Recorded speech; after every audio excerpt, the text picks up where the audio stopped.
أعوذ بالله من الشيطان الرجيم بسم الله الرحمن الرحيم لله ملك السماوات والأرض يخلق ما يشاء يهب لمن يشاء إناثا ويهب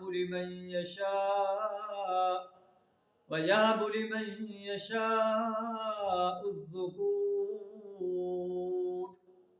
أو يزوجهم ذكرانا وإناثا ويجعل من يشاء عقيما إنه عليم قدير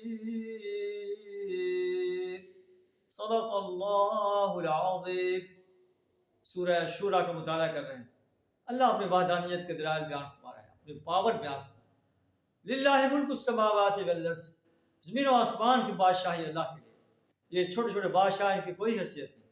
اللہ جب چاہے ان کی بادشاہت کو ختم کر دے، اور قیامت کے روز تو یہ فقیر کی حیثیت سے اللہ کی عدالت میں کھڑے ہوں۔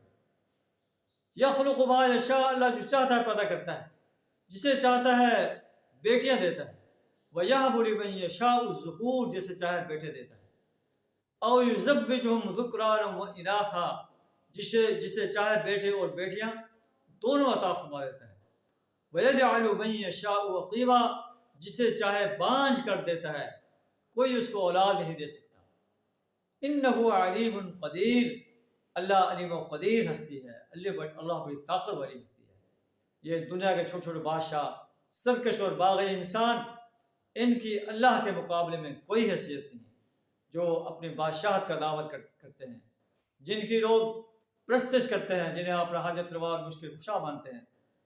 یہ اپنے لیے بھی اولاد پیدا نہیں کر سکتے، اپنے آپ کو بیٹا نہیں دے سکتے۔ یہ اتنے بے بس انسان ہیں۔ انسان کیوں ان کی بندگی کر رہا ہے، ان کی اطاعت کر رہا ہے، انہیں اپنا حاجت روا اور مشکل کشا مان رہا ہے، ان کی نظر نیازیں مان رہا ہے، اور ان سے دعائیں مانگتا ہے۔ اللہ پتہ ہے، اس اللہ سے مانگو، اس اللہ کی بندگی کرو، اس اللہ کی حاکمیت کو تسلیم کرو جو پوری کائنات کا بادشاہ ہے۔ للہ ملک السماوات والارض، جو زمین و آسمان کا بادشاہ ہے۔ اللہ سے دعا ہمیں اپنی وحدانیت کو، رسول اللہ صلی اللہ علیہ وسلم کی رسالت کو اور یوم حساب کو تسلیم کرنے کی توفیق عطا فرمائے، شرک، کفر اور نفاق سے اپنی پناہ عطا فرمائے۔ وآخر دعوانا ان الحمد للہ رب العالمین۔